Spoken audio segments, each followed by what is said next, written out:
Bonjour tout le monde, bienvenue à une autre vidéo de résumé de la semaine. Cette fois, on est en direct, encore une fois, de mon studio. Je pense que c'est un agréable changement, dans le sens que vous n'avez pas vu de cet angle. Encore une fois, des toiles, il y en a partout. Je suis obligé de vous dire que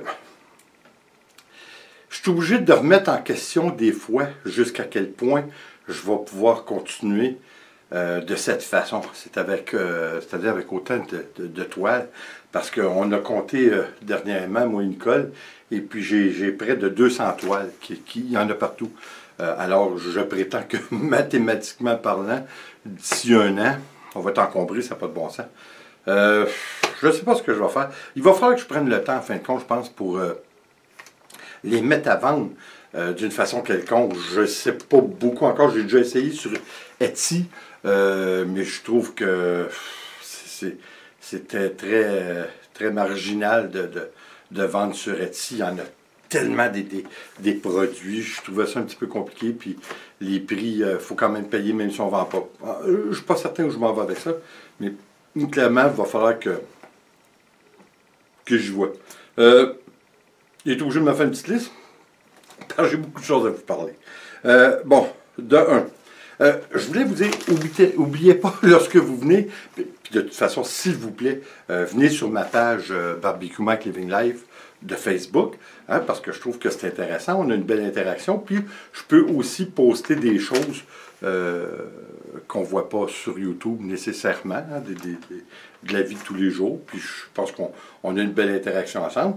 Alors, c'est intéressant, mais n'oubliez surtout pas d'accepter l'invitation ou de devenir, parce que moi, c'est sûr que je vais vous accepter, parce que souvent, il y a beaucoup de gens, puis je suis obligé de vous dire, presque la moitié des gens qui viennent, des fois sur mes posts, sur ma page Facebook, ne sont pas abonnés à ma page Facebook. Alors, ça serait important de le faire, parce que je pense que ça peut plus vous amener à ce qui se fait un petit peu sur une base hebdomadaire. Bon, le téléphone qui s'en mêle. Deuxièmement, je voulais aussi vous dire de ne pas oublier de venir me rejoindre sur ma page Instagram. Comme je vous avais dit, durant la période du temps des fêtes, en fait, quand je n'étais pas vraiment sur Instagram, je ne m'en occupais pas vraiment. Et puis là, j'ai décidé de peut-être, pour en profiter de cette façon, de faire un petit peu plus la promotion de mon channel YouTube, d'aller sur Instagram. Alors, j'essaie d'être un petit peu plus diversifié sur Instagram, puis de faire un mélange entre la vie privée et la vie professionnelle et de YouTube, évidemment. Alors, je pense que ça peut être intéressant. En tout cas, à vous de juger si ça vous intéresse, mais évidemment, si vous voulez vous joindre à moi, ben, vous allez avoir le lien dans le bas de cette vidéo, dans les détails, pour vous joindre à nous. La même chose aussi, je voulais dire, pour vos abonnements. Quand vous vous abonnez sur ma chaîne YouTube, YouTube, depuis quelque temps, désabonne les abonnés sur les chaînes lorsqu'ils voient que l'algorithme n'est pas favorable, c'est-à-dire qu'il n'y a pas une interaction. Vous savez, des fois, mettons, un abonné est sur votre chaîne YouTube, mais il n'y a pas eu d'interaction depuis 3, 4, 5 mois. YouTube, à l'occasion, ils font ce qu'ils appellent le ménage, alors ils les enlèvent. Alors, assurez-vous d'être bien abonné, parce que c'est très, très important pour moi. Comme vous savez, étant donné que je ne génère pas beaucoup de sous, via ma chaîne YouTube, et puis encore moins via la vente de toiles, parce que j'en fais pas en fin de compte. Alors c'est très important pour moi, au moins, de générer un minimum de revenus, là, parce qu'on s'entend, c'est vraiment pas grand-chose, mais c'est quand même ça fait déjà ça pour moi qui compense un peu pour les dépenses et l'argent que j'investis à vous donner un produit sur YouTube. Alors, c'est important de le faire. Évidemment, comme vous avez vu cette semaine, écoutez, de la neige, là, je sais que c'est tout le monde en parle, surtout ici. Vous, là-bas, c'est exceptionnel. Hein? La Terre, la planète est à l'envers. Le climat est, encore une fois, on peut dire, on ne parle plus de cyclique. Ce n'est pas une période cyclique qui fait que les températures varient comme ça, parce que moi, je n'ai jamais vu ça. Là, écoutez, on a assez de neige. On a pelleté, on a déneigé pendant une semaine de temps. On ne savait vraiment plus quoi faire. Là, c'est rendu que notre municipalité, comme moi je reste dans les Laurentides, comme vous savez, au Québec, ma municipalité, c'est Prévost. le maire a laissé un post sur Facebook indiquant que de ne pas appeler à la municipalité pour rien, ils ne peuvent plus enlever la neige. Parce qu'à l'occasion, ce qu'ils font, c'est qu'ils enlèvent la neige avec des grosses souffleuses commerciales, évidemment, et puis ils remplissent des gros camions pour enlever la neige, pour élargir les rues. Imaginez-vous qu'ils ne peuvent plus le faire. Là, les dépôts de neige, on appelle ça les dépôts, où ils vont mettre la neige, sont remplis à pleine capacité, c'est comme à 200%. Alors, il n'y a plus de place, on est obligé de vivre avec. Évidemment, là, on est au mois de mars, alors on va espérer pour le mieux, parce qu'on ne peut vraiment pas en prendre. Je crois que s'il tombe un autre 20 cm, on est vraiment... c'est le bordel. Hein, là, parce que, écoutez, à certains endroits sur la rue chez moi, on ne peut plus rencontrer deux voitures. Si on rencontre une voiture, il va falloir qu'elle se tasse là, dans une entrée quelconque d'un voisin parce qu'on ne peut plus passer un à côté de l'autre. C'est absolument impossible. Alors, je vous dis, c'est l'enfer. On passe du coq à l'âne. Hein. Vous avez des plus 20, puis nous, on a des moins 20. Et puis quand on a des plus 10, c'est-à-dire des moins 10, souvent ça a été accompagné de pluie verglaçante. C'est vraiment l'enfer. On est débordé, on est démoralisé. Je vous le dis, là, ici, les hôpitaux sont remplis à pleine capacité. Les gens sont malades. Les personnes âgées, surtout les gens qui ont des problèmes pulmonaires, tout le monde est à l'hôpital. C'est pas des farces, tout. C'est vraiment un gros problème de société. Vous savez, on a beau dire... Alors, il faut faire avec, on vient de ce pays-là. Non, non, non. Mais encore une fois, comme j'ai un abonné dernièrement, imaginez-vous un peu ce que nos ancêtres ont vécu. Eux sont arrivés dans les années 1600 avec aucun moyen. Là. Je vous dis, quand ils ont fait face probablement à leur premier hiver, ils ne devaient pas trouver Jojo. D'ailleurs, il y en a plusieurs, semble-t-il, des colons qui sont arrivés ici, et puis après leur premier hiver, ils sont retournés en France. Là. Ils ont dit, non, non, non, non, non, non, c'est pas vrai, là, ne me ferez pas faire le coup du roi. C'est ce qui est arrivé dans bien des cas. Mais quand même, c'était des gens soit qui étaient très téméraires ou un petit peu cinglés. On s'entend, là, il y avait probablement un petit peu des deux. Oui, je vais vous parler la semaine prochaine. J'ai fini par acheter ma caméra, la GoPro Hero 7 Black. C'est tout un investissement, laissez-moi vous dire. C'est à peu près, pas à peu près, j'ai payé 600 $. Ce qui est l'équivalent d'à peu près 400 €.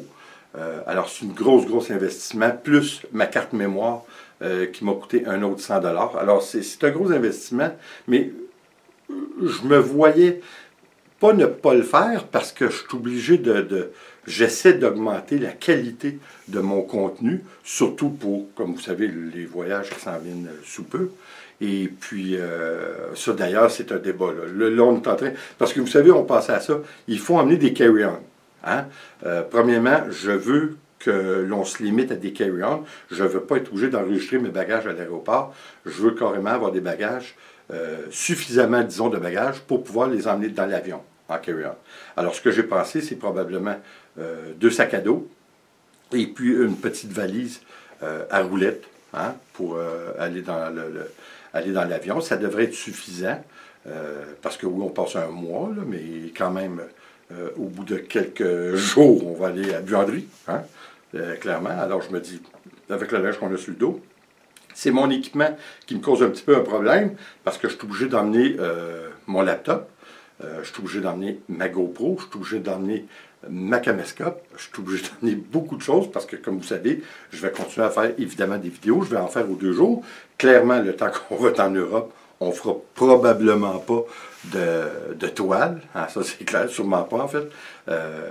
Alors c'est toutes des choses qu'on est en train de se préparer et le pourquoi que j'ai acheté ma GoPro, c'est important pour moi. De un, elle est en 4K.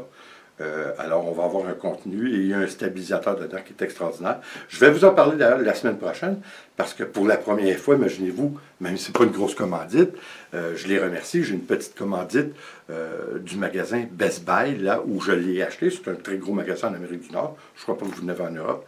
Alors, c'est un gros magasin d'électronique. Et puis, lorsqu'ils ont su que j'avais ma chaîne YouTube, en échange de passer un petit mot pour eux, pour les remercier. Ils m'ont fait un bon prix. Ils m'ont enlevé, ben, c'est-à-dire ils m'ont carrément donné les accessoires qui vont avec la GoPro, sans la carte mémoire évidemment. Alors c'est quand même bien. C'est pas grand-chose, c'est une valeur de 40 $, mais je suis obligé de vous dire que tout est apprécié. Hein, puis c'est le fun parce que effectivement, on s'aperçoit qu'il commence quand même à avoir un certain intérêt. Alors, c'est ça qui est bien. Et puis, on le prend. Hein, ça, c'est clair qu'on le prend. Bon, je voulais vous parler aussi de, bon, nouvelle caméra. Hein?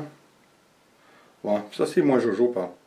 Vous savez, on a parlé la semaine dernière, encore une fois, la semaine prochaine, on va faire ce que je vais vous présenter de la GoPro. C'est un petit peu un test entre les deux, parce que j'ai déjà une caméra sport, une petite caméra sport, et puis on va faire un comparatif, et puis on va analyser jusqu'où la qualité est supposément extraordinaire de la Hero 7. Alors j'espère, parce que je vous dis encore une fois au prix que j'ai payé, j'espère qu'elle va être bonne. Écoutez, ce que je voulais vous parler, évidemment, là, il y a beaucoup d'entre vous qui commencent à suivre ce qui se passe à Yellowstone.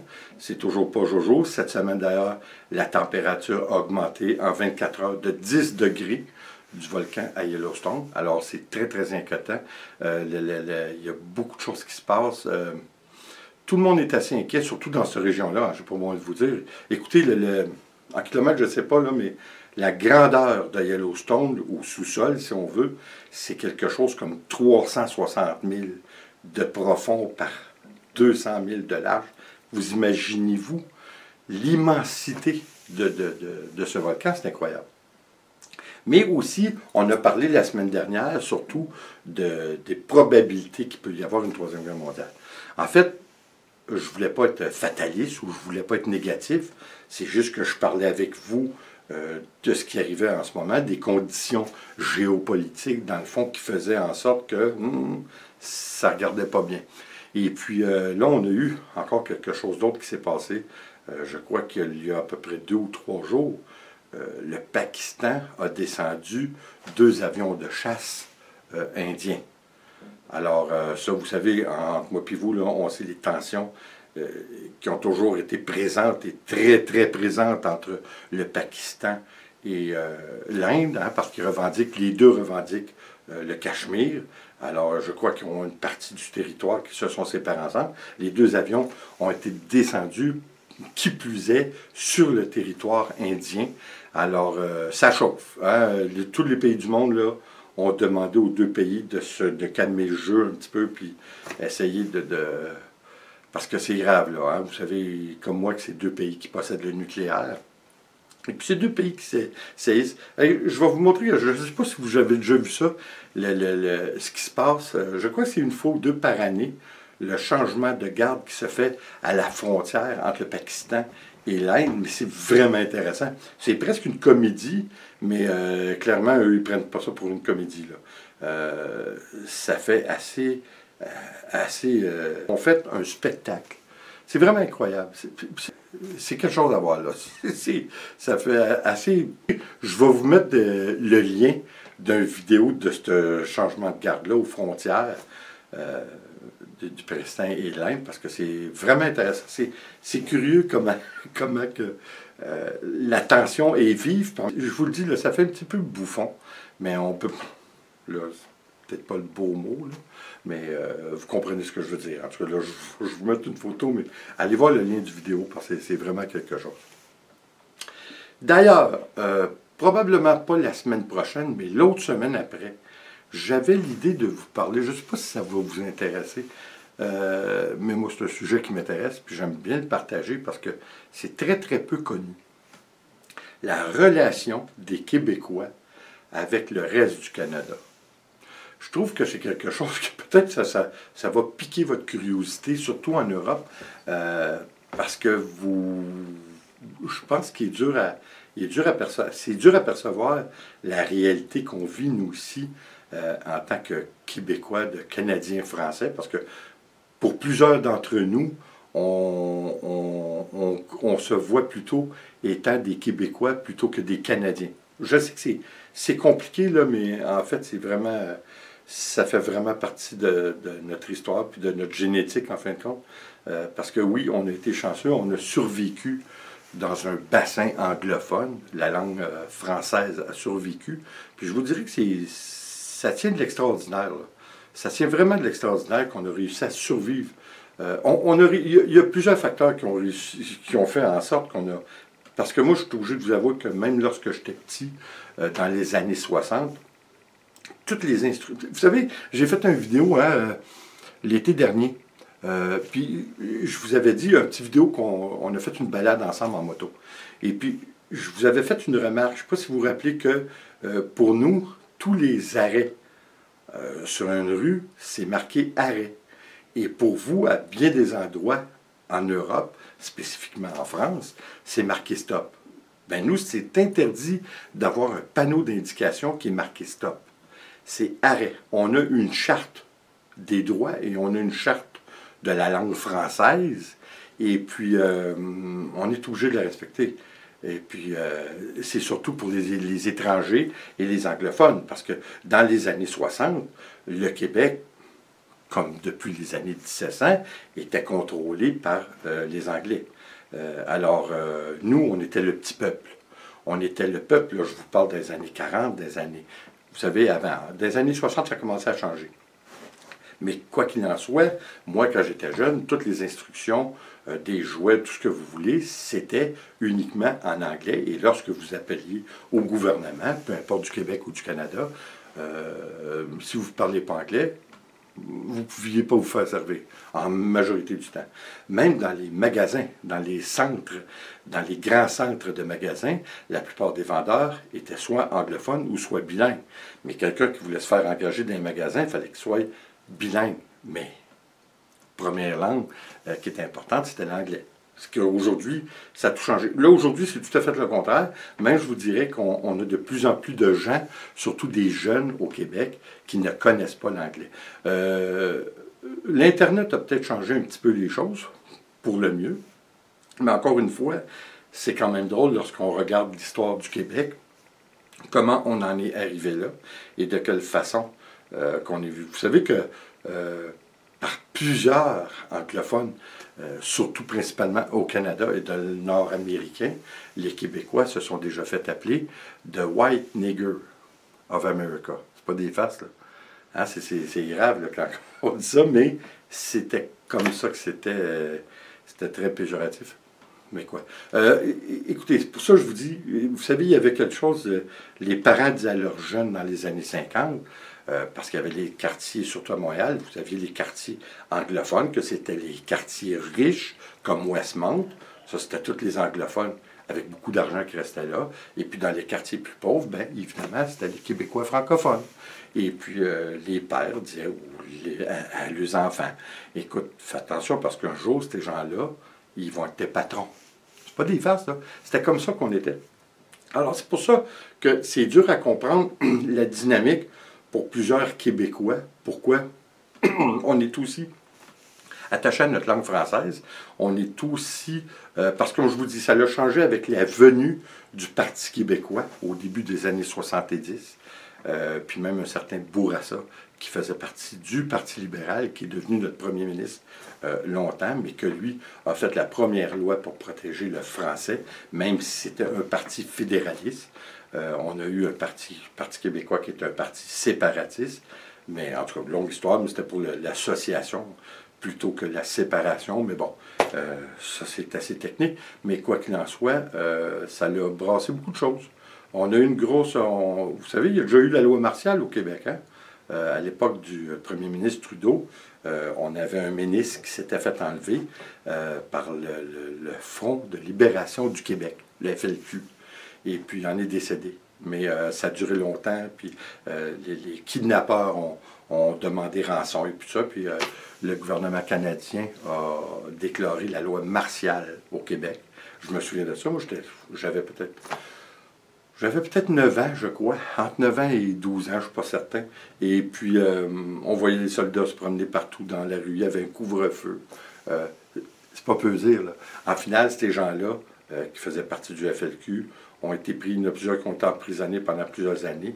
Il y en a qui ont été déportés en Australie.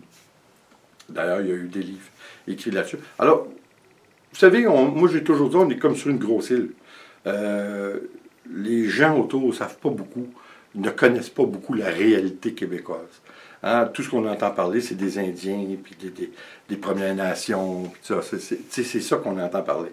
Puis avec raison aussi des fois. Mais on a mangé de la merde, nous aussi, là. Alors, ça n'a pas été toujours jojo, là, pour les Québécois. Vous savez, quand les patriotes se sont révoltés à la fin des années 1800, milieu 1800, j'en suis fier d'ailleurs, parce qu'un de mes ancêtres, Daniel Jobin, qui était un notaire à Montréal, a été un des premiers supporters de Papineau, qu'il a fondé, parce qu'à l'époque, c'était un parti, le Parti des Patriotes. Et puis, ça finit mal, là. Ça finit à Saint-Eustache que le peuple québécois était contrôlé par l'Église, et l'Église, c'est pas compliqué, là. Il disait que si on se révoltait contre nos maîtres anglais, on était pour être excommuniés. Alors, il y en a beaucoup qui ont fermé leurs portes à nos patriotes, et puis nos patriotes se sont fait tuer à Saint-Eustache pour la plupart. Et il y en a eu 100 qui ont été pendus sur la place publique. Alors, comme je vous dis, c'est très complexe, mais je pense qu'on va essayer de parler un petit peu de tout ça, même si je vous en dis pas mal. Puis, avant de vous laisser, écoutez, il y a quelque chose qui s'en vient, puis je sais que c'est plate quand on dit ça, mais je ne peux pas me retenir de vous en parler. Je ne peux pas vous dire les détails, mais je vais avoir un nouveau segment au printemps qui va être très, très intéressant. Enfin, je crois. Je vais être le seul qui le fait ici, au Québec, puis je pense même au Canada. Il y a quelques personnes qui le font. En fait, il y en a plusieurs qui le font en Europe, mais surtout en France. J'en ai déjà dit beaucoup, mais ça s'apparente à l'archéologie et à l'écologie. Je vous laisse là-dessus, mais je crois que ça va être très, très intéressant. Et puis, ça va me donner la chance un petit peu de souffler pour pas toujours faire des toiles après toile, après toile, après toile. Puis, vous savez, on rigole, là, mais je voudrais vraiment pas m'écœurer de faire des toiles en bon québécois. Parce que j'adore peindre, mais je voudrais pas que ça devienne quelque chose qui est comme une besogne. Parce que là, ça deviendrait moche un peu. Puis ça se ressentirait, je pense, sur le produit fini.